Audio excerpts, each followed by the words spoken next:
Today we are going to talk about the Empress. Oops. The Empress is abundance, you can tell from the imagery. She's such a welcoming and inviting energy. She is beauty, she is creativity, nurturing, good health, natural beauty. She loves herself deeply. She loves her body, her mind, her heart deeply, and she invites you to do the same. She invites you to see the beauty in you, to love yourself and to be yourself unapologetically you. It's an energy that invites you to embrace you fully. She is also, as you can tell, fertility from the imagery. She is fertility. She is the energy of giving birth, but not just to a child, also to a creative project, to a garden, to a new routine, or to a new version of yourself.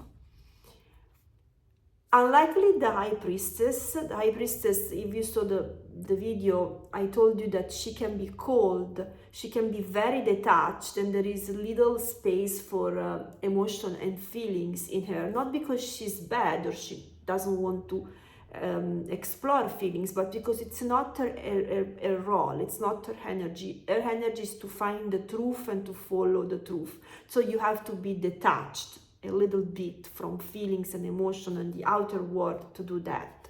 Instead, the High Priestess, she's not afraid to express her feelings or just to feel her feelings or emotions. She's very soft, she's very vulnerable, she knows how to give love and pleasure, and she also knows how to receive it.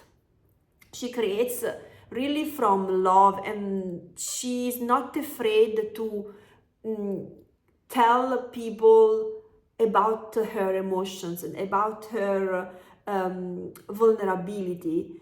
She invites you to accept and forgive, and that's very important. You can tell this energy the worst thing about you, the things you're ashamed of, the parts of you that you find ugly, and the Empress will find a way to beautify them, and as I told you, will make you love you more and more, your body, your mind, your art, everything about you.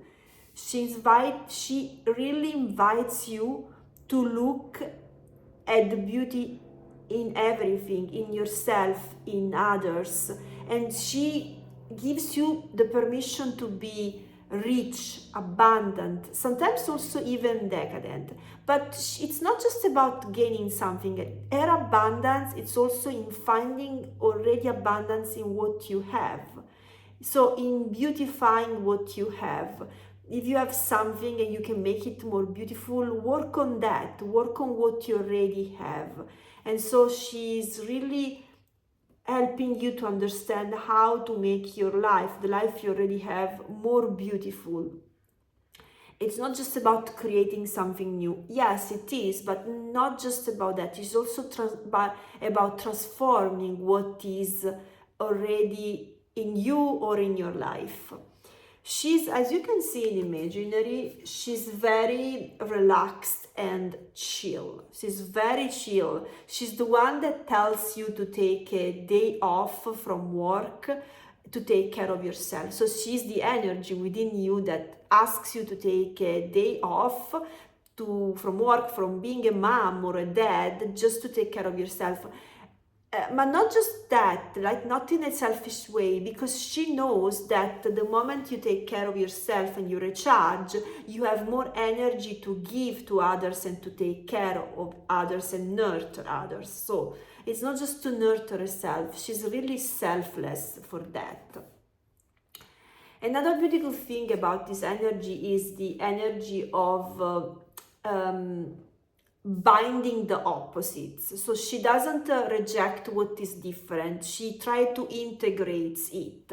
She can take two things and bind them together in a beautiful way. For example, in art, she can blend genres, or in cooking, she can use together unexpected ingredients, or just in people, right? In connection, she can invite in her life a connection that's totally different from her energy, and see how it works in her life instead of rejecting it.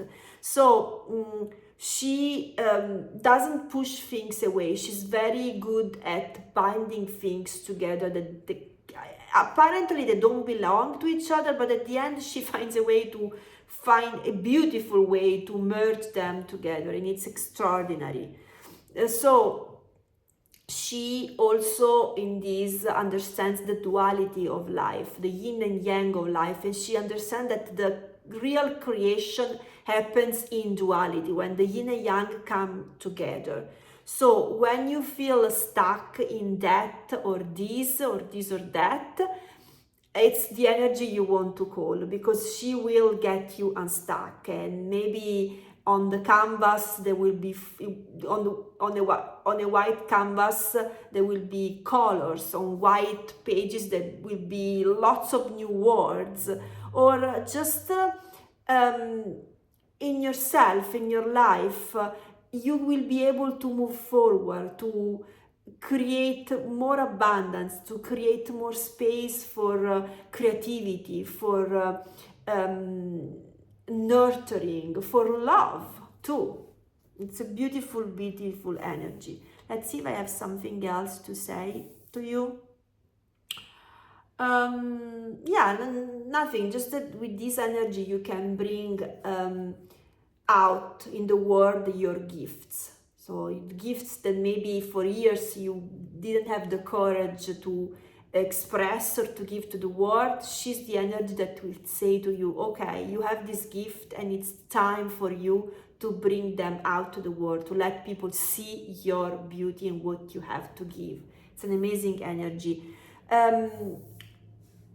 What else? Oh, sometimes people think that the Empress energy can be a little bit manipulating, because she's really generous. She's really beautifully, uniquely generous and gentle and loving and nurturing.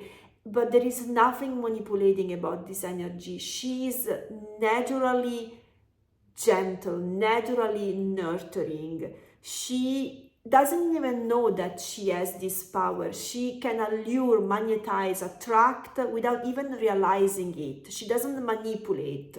She simply is who she is, and that's such a beautiful energy to embrace within you. But also when you have this energy around you, in friends, in lovers, it's just like yummy. It's just like yummy.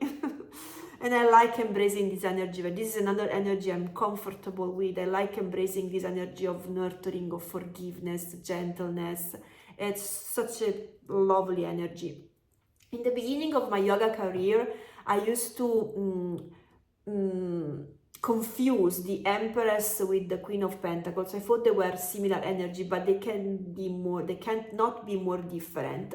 The confusion is that they, in the imaginary, in the traditional imagery, they are represented in nature, very similar in the throne. But if you notice, the Queen of Pentacles, if I remember well, is also looking down at the Pentacles, or looking down. So the Queen of Pentacles is more for example, if we're talking about being in nature, being in a garden, the Queen of Pentacles is more focused on stability, on practicality, of making sure that everything in the garden also survives. It's always like making sure, okay, all the plants okay. Instead, the Empress, it's not there for that. It's not working in the garden, not necessarily working. She's just enjoying the garden, living it. She is thinking how to make this garden more beautiful, how to make this garden more inviting and welcoming. And wow, it's such a beauty. The Queen of Pentacles, of course, we need the Queen of Pentacles, amazing energy, because the garden probably only with the Empress, the garden wouldn't be so healthy, but it would be beautiful. No, I'm not. Healthy is the wrong way. The garden will be healthy because she will take care of it, but maybe it will be a little bit messy. So if you like messy gardens, beautiful gardens, she's your energy. If you like gardens that are a little bit more structured, a little bit more precise, everything is cut in the right way, right? All the bushes. The Queen of Pentacles is your energy. I'm more the Empress. I like imperfections. I like a little bit things to be messy, especially in the garden, or I like organic things. So the Empress is more definitely more my energy. What else? What else do I have? Oh, the shadow. Okay, the Empress has the shadow, but before going to the shadow, I want to focus a little bit on the imagery of these cards. The Empress from the Wild Unknown. The connection with nature, you can see that it's in the tree, right? I don't see this card very much. I mean, the feminine, it's from the moon, but I like this card because it's pink. And for me, pink is associated with femininity. So if there is like this aura, yes, pink halo, whatever you want to say, I see energy that is very, very feminine, very, very feminine. So that's why I like this card. It's not the best card about the Empress, but it tells you that there is like a lot of feminine energy. If you associate, of course, pink with femininity, otherwise maybe you can just take the nature side of that. And all the other cards, you can tell there is this connection with nature, with like giving birth, right? And I think this is one of the best. I love this card because it's the pregnancy, but there is the whole world, because that's really the nature of the Empress, accepting, embracing the whole world with all the confusion, all the duality, all the dichotomy. She really sees everything, and she tries to give birth to something beautiful from in Italy we have this said that says from the manure, which is the poo of the cow, from the diamond nothing can burn, but from the manure flowers can burn. And that's her. I think that's a really good quote for the Empress. And now let's move to the shadow energy. One of the thing about the shadow of the Empress is that you enter in this scarcity mindset where you think there is not enough for money or beauty or love, and also you feel creatively blocked. There is a block of creativity. And one thing about this energy is that, as I told you, the Empress gives and gives, and she doesn't really care if the other person can't give her back, right? But she's good at receiving. She loves receiving. She's not the energy that gives for free, like maybe can be the Queen of Cups, right?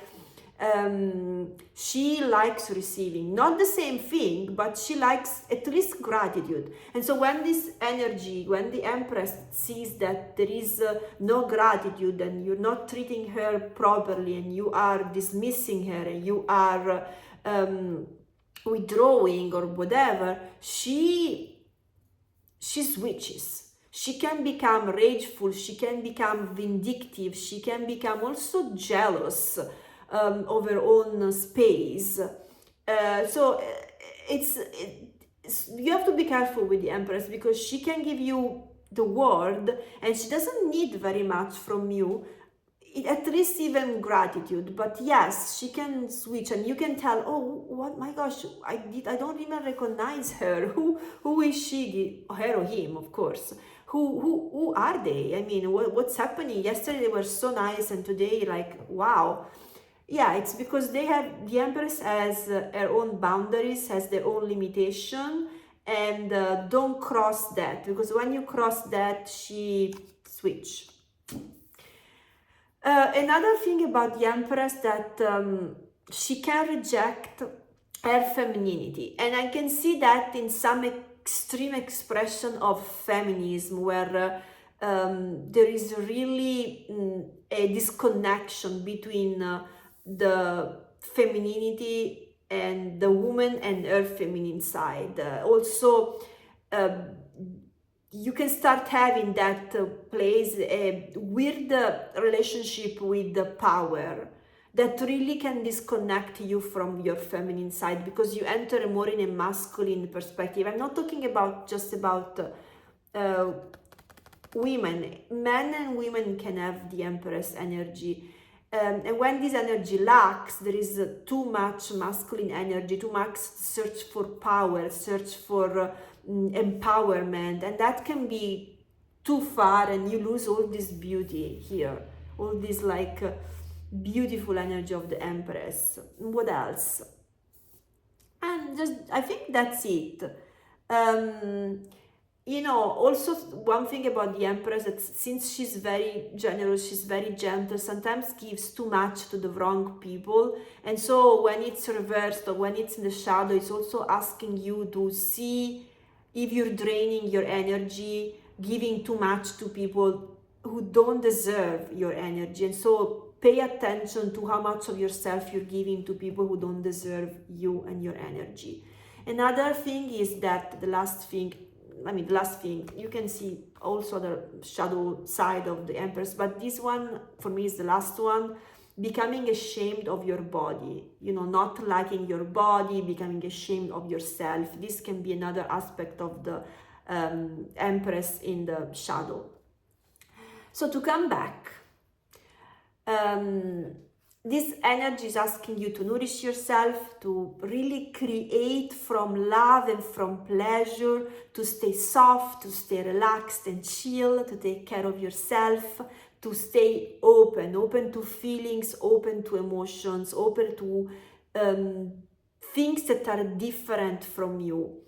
And also this energy asks you to give, of course, but also to receive, to stay open to receive, because if you give and give, as I told you, you can deplete yourself and you can become resentful and vindictive.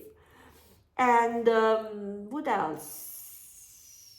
Yeah, also a reminder sometimes that you are already abundant. You know, sometimes we look for abundance outside, but you can create with what you have. You can create with what you already what already is within you or in your life. And just let abundance move through you. Any kind of abundance, any kind of creativity, let's just that move through you. And for me, this is the High Priestess energy. I'm pretty sure there is much more to say. Also, these cards, this Empress combined with other card. But I'm gonna do for this the reading on, I think, in 2 days. I'm gonna publish it in about 1 or 2 days, and you're gonna see maybe this energy in working with other energies during that reading. Yes, that's it, and thank you.